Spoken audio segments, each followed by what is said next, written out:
Hello there. Welcome. Tonight I invite you to slow down, to let your day soften, and to rest in a quieter time. We'll drift back to a morning long ago in colonial America. This will not be a story of battles or grand speeches or famous names. Instead, it will be a gentle walk through the morning of an ordinary family in an ordinary village in the early 1700s. The pace of life was slower then. The world outside was vast and wild, and the homes were warm, simple, and full of quiet routines.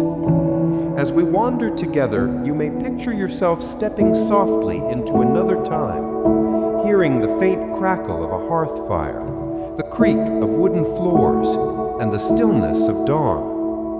So make yourself comfortable. Close your eyes if you like.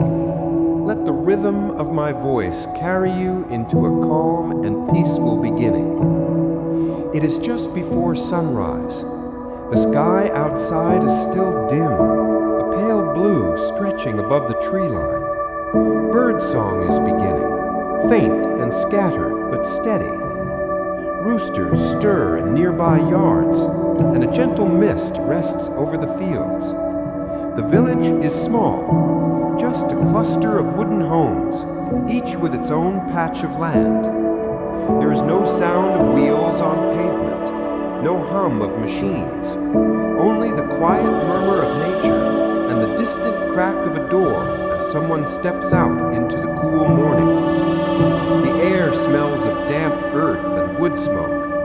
The fireplaces have been kept alive through the night, glowing faintly in the hearths. Inside, families stir beneath quilts of wool and linen. Children wake to the faint light, rubbing their eyes, hearing the faint noises of their parents beginning the day. In one home, the mother is already at the hearth. She stirs the embers, coaxing them gently into flame. The crackling fire slowly brightens the room, painting the walls with soft orange light.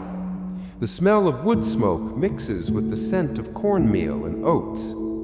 For many, the morning meal is simple porridge simmering in a pot, perhaps sweetened with honey or flavored with a little butter if the family has churned some. A clay mug is filled with warm cider, or perhaps milk if the cow has been milked at dawn. There is no rush. Breakfast is not fast food, but a slow comfort, a way to gather warmth before the work ahead. Children shuffle in, their hair tousled from sleep. The eldest may help by setting the table, placing wooden bowls and pewter spoons neatly in place. The youngest sit near the fire, soaking in the warmth, blinking softly as their day begins. Outside, the village begins to stir. Men step into the yards, pulling on boots, fastening coats against the morning chill. Some head to the barn to feed the animals, cows lowing softly, chickens fluttering in their coops. The work begins early, for daylight is precious. In the fields, rows of corn, wheat, or beans glisten with dew. In small gardens, herbs and vegetables wait to be tended. Every patch of land is important, and nearly everything grown is used or traded. The sound of the axe may be heard splitting wood for the day's fire. The ring of the blacksmith's hammer may echo faintly, steady and rhythmic. But for now, the village is still calm, each home carrying its own rhythm of preparation. Clothing in colonial America is simple but carefully tended.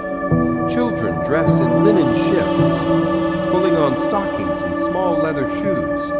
Girls wear aprons over their gowns, and boys fasten breeches with ties or buttons. Adults dress in layers, linen shirts, wool coats, stays or bodices, and perhaps caps to keep their hair neat. Every piece of fabric is valued, often patched and mended many times. Dyes are natural, soft browns, blues, and muted reds. There are no bright factory colors yet, only the gentle tones of plants and earth. As the family gathers, they appear neat and proper, even for a day of work.